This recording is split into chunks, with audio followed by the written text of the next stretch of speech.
ada foto saya termahal tuh yang dapat $150 tuh dari Nikon D70S. Justru Nikon.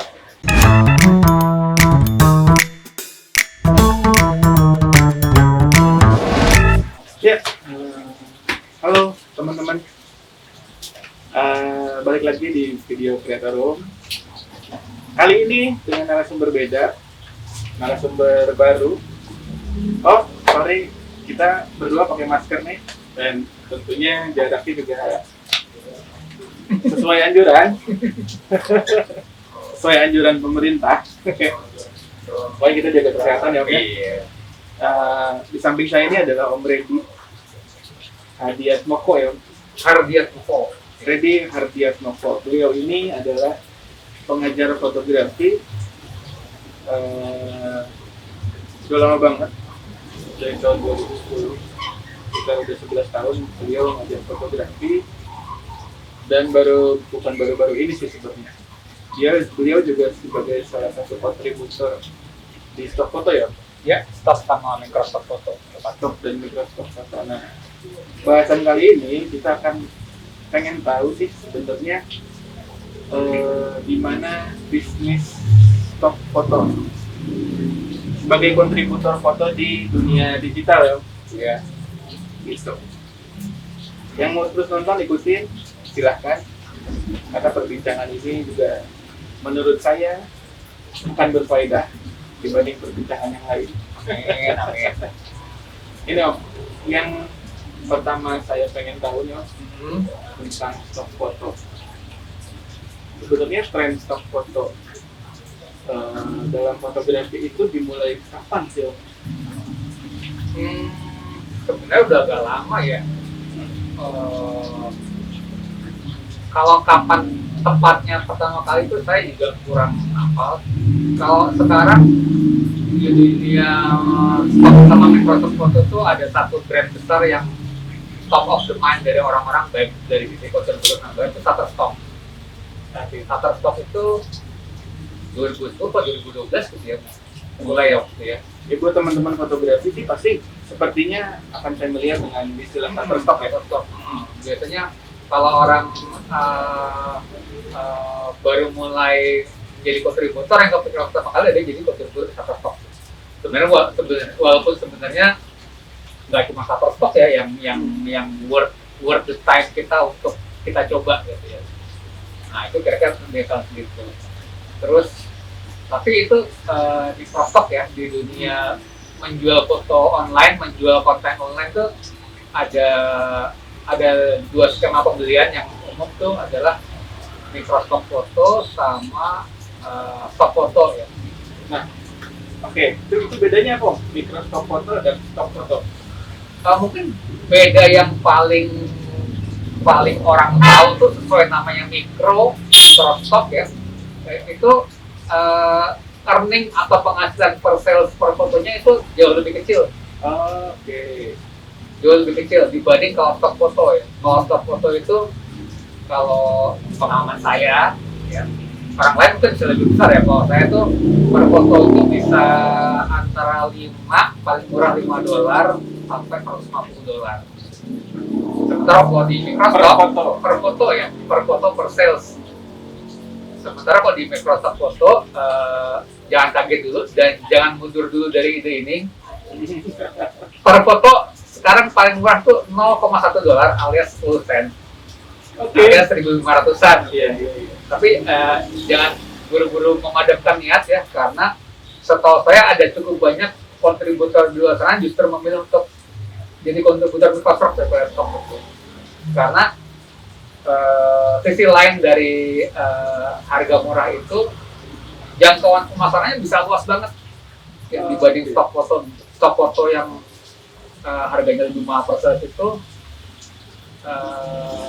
jangkauan pemasarannya kurang bagus dibanding Microsoft. Microsoft itu bisa sangat luas, mulai dari perorangan ya, blogger perorangan, pengusaha mikro sampai pengusaha besar itu dijangkau sama dia. Jadi jangkauan pemasaran bisa luas, satu foto bisa terjual berulang kali tanpa batas, dan total earningnya kalau menurut pengalaman saya, kebetulan saya aktif di dua bidang itu, kurang lebih sama tuh. kurang lebih sama. kurang lebih sama. Totalnya ya, total per bulan katakanlah gitu. Jadi baik stock foto atau Microsoft itu menurut saya masih sekarang masih worth the time kita lah untuk kita coba. Nah, ini yang saya mau tanyain, mungkin yang akan teman-teman tanyain juga. Saya pengen tahu siapa sih sebetulnya yang beli stok foto? Yang beli tadi udah saya sebutkan kan, ada blogger, ada mungkin ada LSM yang butuh lengkapin artikelnya, ada mungkin pegawai lagi butuh stok foto untuk melengkapi laporan pekerjaannya, terus apalagi ya, kantor berita, penerbit buku, perusahaan-perusahaan yang butuh buat iklan, desainer grafis yang butuh foto untuk melengkapi pekerjaannya dan lain-lain. Untuk materi presentasi, ya, untuk materi presentasi, untuk bikin materi apa ya, desain grafis banyak ya. Ternyata emang banyak banget sebenarnya orang yang butuh stok foto dari digital kayak Shutterstock dan website lain yang menjual foto gitu. Ya. Nah, dari situ mungkin kita ada gambaran ternyata yang butuhin foto itu banyak banget. Makanya salah satu bisnis dari stok foto ini yang dijalani sama Om Reddy sekarang cukup menjanjikan, mungkin menjadi salah satu alternatif kalau kita mau terus hidup dari fotografi. Toh itu juga kan motret, terus kita upload, nunggu orang beli gitu.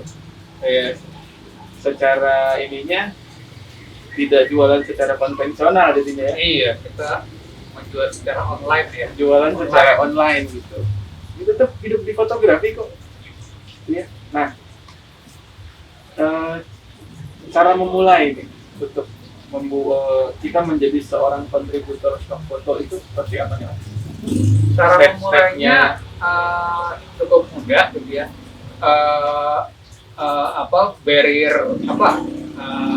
Syarat untuk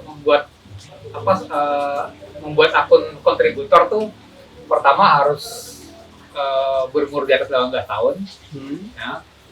Terus ya menguasai basic fotografi paling nggak. Alatnya nggak harus pakai alat yang mahal, pakai kamera ponsel juga bisa ya. Terus ya udah buat account, mulai buat foto, submit, kasih deskripsi, kasih keyword, udah mulai jualan gitu aja. Untuk buat account gratis. Cukup banyak bertanya, biayanya berapa buat account? Enggak, gratis kok. Buat account gratis ya. Jadi biayanya ya pertama punya alat untuk membuat foto, paling nggak kamera ponsel. Terus kalaupun mau pakai kamera DSLR mirrorless, nggak perlu pakai yang terbaru karena foto yang dibutuhkan tuh minimal cuma 4 megapiksel. Bayangin 4 megapiksel. Iya. Jadi kamera digital yang 10 tahun lalu yang masih 6 megapiksel itu masih bisa dipakai ya. Sekarang harganya tuh paling 2 jutaan ya. Nikon D40, Nikon D70 tuh 2 jutaan sama misalnya. Itu juga masih berfungsi. Masih produktif ya. Tadi saya bilang ada foto saya termahal tuh yang dapat $150 tuh dari Nikon D70S. Justru Nikon kamera paling murah yang saya pakai justru menghasilkan foto paling mahal. Itu kamera legend loh. Kamera legend dulu di kalangan kamera badak ya. Nah, teman-teman tahu juga beliau ini, Om Reddy ini pengajar fotografi untuk sekarang nih lagi banyak kelasnya untuk fotografi ponsel ya. Fotografi ponsel, fotografi basic food and product fotografi juga. Basic food and product fotografi, ponsel. Jadi sehari-hari tuh beliau kalau jalan kemana-mana motornya cuma pakai handphone, tapi jadi duit. Ya nggak selalu pakai ponsel juga sih ya. Campur. Gitu, oke. Itu tadi step untuk memulai. Ada nggak sih term and condition untuk kriteria dari website yang kita jualan di tokonya yang bikin kriteria foto itu tuh layak untuk dijual di etalasenya dia? Tadi yang pertama udah saya sebut, resolusi minimal tuh 4 megapiksel. resolusi ya, bukan bukan ukuran file ya. Oke. Megapiksel bukan megabyte. Kadang-kadang orang suka salah langkah. Terus fotonya harus sama sekali bebas dari noise, nggak ada noise sama sekali. Jadi untuk membuat foto yang layak dijual tuh hampir selalu pakai ISO rendah di kondisi banyak cahaya. Fokusnya harus pas bener di objek utama. Ya. Terus kalau bisa fotonya tuh nggak cuma bagus secara visual, tapi ada konsep yang dibawakan, ada konten yang bisa dimanfaatkan oleh si pembeli foto. Sesederhana pun apapun. Ya, jadi ada cerita ya. Ada cerita di setiap frame yang kita jual itu, entah itu aktivitas orang jualan, itu kan menggambarkan sebuah kegiatan aktivitas biar misalnya bercerita itu lagi jualan atau transaksi gitu. Transaksi, sampah-sampah yang dibuang sembarangan, kebiasaan makan anak, mungkin kehidupan aktivitas penjual mikro di jalanan kayak gitu-gitulah. Jadi ada sesuatu cerita konten yang bisa bermanfaat buat si pembeli foto. Nah, ngaruh nggak sih ke nanti saat foto kita udah bikin foto nih, kita rencana mau jual foto itu, ya kalau keyword, penentuan keyword tuh penting banget. Jadi keyword tuh kalau ada yang main Instagram tuh keyword mirip hashtag ya, hashtag atau tag gitu. Itu pembeli itu mencari foto yang dibutuhkan berdasarkan keyword yang dimasukkan di search engine. Jadi di masing-masing web agensi Microsoft atau Topos itu ada search engine-nya. Pembeli akan masukkan keyword di situ sesuai kebutuhan dia. Bisa macam-macam, bisa dari sesimpel cuma katakanlah street food Asia gitu katakanlah. Bisa juga yang masalah-masalah yang lagi tren sekarang, misalnya COVID-19 Jakarta gitu dan lain-lain. Nah, setelah keyword itu diketikkan, maka muncullah foto-foto yang masuk ke tema keyword itu ya? Yang diberi keyword itu gitu. Nah, kalau foto-foto kita nggak dikasih keyword secara cukup, akan semakin jarang muncul di hasil pencarian pembeli tersebut. Gitu. Pencarian buyer. Jadi keyword itu penting banget. Keyword foto-foto biasa yang dikasih keyword secara optimal tuh bisa mengalahkan foto-foto yang bagus di indeks pencarian itu. Kalau misalnya kita nggak ngasih keyword.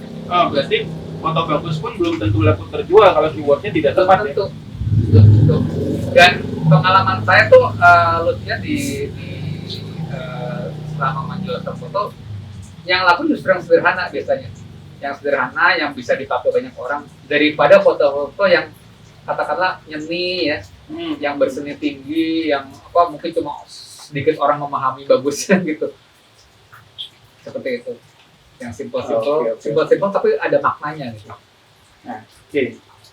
Ini pengetahuannya banyak banget nih yang bisa gua ambil. Ya mungkin nanti gua akan mencoba jualan foto. Mudah-mudahan. Makanya gue gali terus nih dari Om Ben. Satu lagi Om. Musim. Dalam 1 tahun itu kan ada musim apa, musim apa dan lain sebagainya. Supaya kita 1 bulan sebelum mungkin ini gambaran saya sebagai orang awam di stok foto ya. 1 bulan sebelum si musim itu hadir, dirayakan, mungkin stok fotonya udah ada di tangan etalase ya. Iya. Nah itu cara tahu kita sebagai kontributor untuk kapan waktu yang tepat kita mengupload foto ini dan foto ini. Sebelum jawab itu mungkin perlu tahu juga bahwa kalau kita jual foto di web stok atau Microsoft itu, walaupun kita katakanlah tinggal di satu pelosok terpencil dimanapun di bagian dunia ya, katakanlah kita di desa atau di kaki gunung gitu ya, kalau kita sekali upload foto itu, pembeli foto kita dari seluruh dunia dengan berbagai kebudayaan, dengan berbagai kebiasaan hidup dan berbagai musim yang dijalani di masing-masing tempat ya. Musim itu bisa musim dari alam. Kalau kita kan tahunya di negara tropis ya musim hujan atau musim panas ya. Kalau di negara 4 musim ya ada musim panas, musim gugur, musim dingin sama musim semi. Itu berpengaruh ke jenis foto yang akan laku di waktu tertentu. Begitu juga musim liburan, musim apa ya, Natal, Lebaran dan lain itu berpengaruh. Bulan puasa gitu ya. Bulan puasa. Biasanya kalau pengalaman saya sekitar 2-3 bulan sebelum hari H itu terjadi, orang-orang udah mulai cari konten yang untuk dipakai untuk mungkin untuk blognya lah, untuk promosi dagangannya atau macam. Jadi kira-kira 2-3 bulan sebelum hari H sampai hari H tersebut orang-orang akan cari konten. Cari konten artinya cari konten dan upload di etalasenya. Nah, kalau dari sisi kontributor sendiri ya sejak 2-3 bulan itu udah harus mulai upload. Nah, jadi untuk beberapa katakanlah hari raya katakanlah. Nah, sekarang kan ada Chinese New Year ya. Contohnya Chinese New Year gitu. Itu misalnya saya tahun lalu motret atau hunting foto bertemakan Chinese New Year Imlek itu, saya nggak langsung upload tahun itu juga karena udah ketinggalan waktunya. Tapi mulai dari 2 bulan sebelum Chinese New Year, kira-kira Desember lah ya. Pertengahan Desember saya udah mulai upload dan udah mulai ada orang beli. Begitu juga kalau di negara bagian utara sekarang contohnya udah mau mulai masuk musim semi ya di bulan pertengahan Maret atau akhir Maret itu. Sekarang udah mulai orang cari foto, download foto, beli foto atau konten apapun itu yang bertemakan musim semi, bunga-bunga tumbuh, rumput-rumputan kayak gitu tuh udah mulai. Jadi kira-kira gitu polanya. Dan itu untuk tahu trennya tiap bulan ada semacam artikel dari masing-masing agensi stok foto itu untuk kasih tahu di bulan ini apa yang dicari oleh pembeli ya, berdasarkan rekod pembelian tahun lalu. Tapi untuk kejadian-kejadian atau tren atau hari raya yang tiap tahun terjadi ya, yang katakanlah hari Natal, tahun baru, Idul Adha, Lebaran dan lain-lain, hari kemerdekaan negara itu udah nggak dikasih tahu lagi di artikel bulanan tersebut. Dianggap semua kontributor udah tahu dan sudah bisa mengantisipasi. Ya, karena udah pattern pengulangan, nggak ada pergeseran ya. Kalau musim kan kadang ada geser gitu ya. Cuma untuk kadang-kadang ada hal-hal baru yang terjadi di tahun ini, katakanlah orang akan banyak cari foto super tren sekarang, katakanlah misalnya foto orang yang diberi suntikan vaksin gitu ya, vaksinasi. Nah itu mereka akan kasih tahu contoh lain misalnya tren kendaraan listrik. Nah itu akan mereka juga akan kasih tahu. Jadi situasi khusus ya.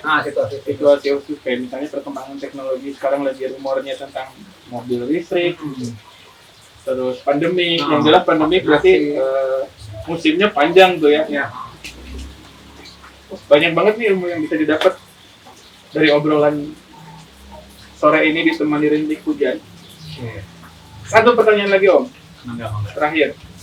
Yang mungkin teman-teman juga mau nanyain nih, masalah gimana soal salary,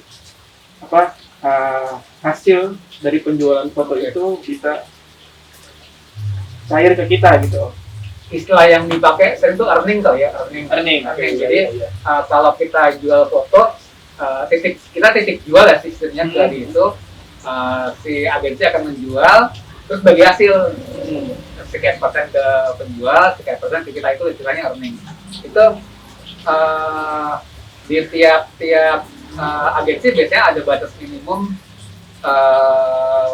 berapa banyak jumlah earning yang mereka bisa kirim setiap awal bulannya gitu ya. Kalau di Shutterstock tuh biasanya $35. Kalau di Alami itu situs stock foto Inggris itu $50. Nah, kalau setiap awal bulan jumlah earning kita tuh udah memenuhi jumlah minimum itu, akan otomatis terkirim ke akun PayPal kita yang udah di link itu. Bisa PayPal, bisa Payoneer, bisa Skill, macam-macam. Tapi yang paling populer setahu saya sih PayPal sama Payoneer ya. Gitu. Saya rasa sih kayaknya digital ya. Oke. Nah, Bank digital teman-teman apalagi di era sekarang tahu lah yang namanya Pak Eva, Pak Yosef seperti apa. Oke, berarti gajian bulanannya itu gajian ya anggaplah gajian bulanannya itu tiap awal bulan berarti ya. nah kayak awal bulan biasanya. Itu menarik. Nah, Bisa menjadi sebuah passive income. passive income. Nah, makasih banget Om Red dari informasi ngobrol-ngobrol sore ini ditemenin hujan yang buat saya berfaedah gitu ya obrolan ini. Nah, saya bisa sedikit nyimpulin gitu ya bahwa stok foto ini menjadi sebuah alternatif atau mungkin salah satu solusi buat teman-teman fotografer di masa pandemi yang saya yakin ya omset jualan fotonya itu drastis menurun gitu ya daripada waktu luang banyak ngelamun, banyak mikir negatif gitu. Kayaknya sepertinya metode ini bisa kita terapkan menjadi sebuah kebiasaan atau mungkin bahkan habit kita untuk produktif bikin karya, bikin akun stok foto, upload, terus tentukan keyword, ya. Lihat musimnya apa, upload gitu. Ya yang jelas sih menurut saya produktif untuk motret. Entah itu cuma motret batu-batu, motret pattern, motret apapun yang ada di sekitar kita, di sekeliling kita, sambil kita menunggu job orderan gitu ya dari tempat lain gitu. So ini juga akan menghasilkan juga buat kita gitu. Itu bisa dilakukan banget ya. Dan mungkin saya tambahin dikit gara-gara tadi tanggus buat kata pandemi, jadi saya mikir untuk buat stok foto itu nggak harus kita pergi ke satu tempat yang jauh, ke tempat yang indah, nggak harus punya studio yang lengkap gitu ya. Kita bisa lakukan di rumah, explore dari kegiatan kita sehari-hari gitu ya. Betul. Ada kategori-kategori yang bisa kita tekuni yang kita nggak perlu alat mahal, nggak perlu macam-macam. Katakanlah kategori people ya, tiap hari kita ketemu orang, keluarga sendiri bisa difoto, aktivitas kesehariannya, entah itu belajar di rumah ya, sekarang lagi musim belajar di rumah, kerja di rumah jarak jauh, atau mungkin kegiatan-kegiatan yang di rumah aja, mungkin berkebun, masak, hobi-hobi di rumah. Terus tiap hari kita pasti makan ya. Makan itu mulai dari kegiatan belanja makanan, bahan mentahnya, bumbu-bumbunya, proses masak, saat makannya, sampai ke piring kotornya, sampai ke sampahnya itu bisa difoto semua. Bisa difoto semua. Barang-barang yang ada di rumah kita, mulai dari tas, gelas, mouse, pensil, buku, tempat sampah, sampai sampah sendiri juga bisa jadi objek gitu. Jadi lagi-lagi dikaitkan dengan pandemi, bisa jadi kesibukan tersendiri selama kita di rumah aja, ya kita bisa tetap produktif. Benar. Tidak butuh effort besar untuk kita jalan, pakai motor jalan kemana, pakai mobil jalan kemana untuk hunting gitu. Ternyata di rumah pun bisa untuk dapetin stok, bisa banget. Untuk motret gitu. Tinggal kita shortlist aja ya. Oh, misalnya hari ini barang yang ada di dapur gitu ya. Yeah. Mungkin akan lebih ngebantu. Hari ini motretin yang ada di dapur gitu ya. Justru dari yang sehari-hari itu justru kategori-kategori yang cenderung bisa laku sepanjang tahun tanpa terpengaruh musim. Makasih banget Om Red. Ini Sama-sama. Salah satu obrolan yang banyak banget manfaat yang bisa saya dapat gitu. Mudah-mudahan teman-teman yang dengerin juga bisa mendapatkan sesuatu atau menjadi inspirasi buat teman-teman. Kita senang banget. Nah, buat yang mau ikutan kelasnya Om Reddy, kebetulan beliau ini sekarang fokus di kelas online ya untuk saat ini, tidak tatap muka. Gimana Om Red? Ya, informasinya? Kelasnya mungkin bisa di Instagram saya, Stock Photo Ready. Ya, di Instagramnya Om Reddy @stockphotoready. Silahkan DM buat teman-teman yang berminat untuk ikutan kelas Om Reddy. Beliau adalah pengajar yang handal, 11 tahun, jauh lebih lama dari saya. Gitu, makasih banget Om Reddy Sama-sama. atas waktunya. Ya, buat teman-teman silahkan komen, yang mau komen, yang mau ngasih masukan di video kami, Kalau mau share, silahkan share ke teman-teman kalian sebanyak-banyaknya. Yang suka silahkan like, jangan lupa subscribe. Sampai ketemu di video berikutnya. Fotografi itu menyehatkan.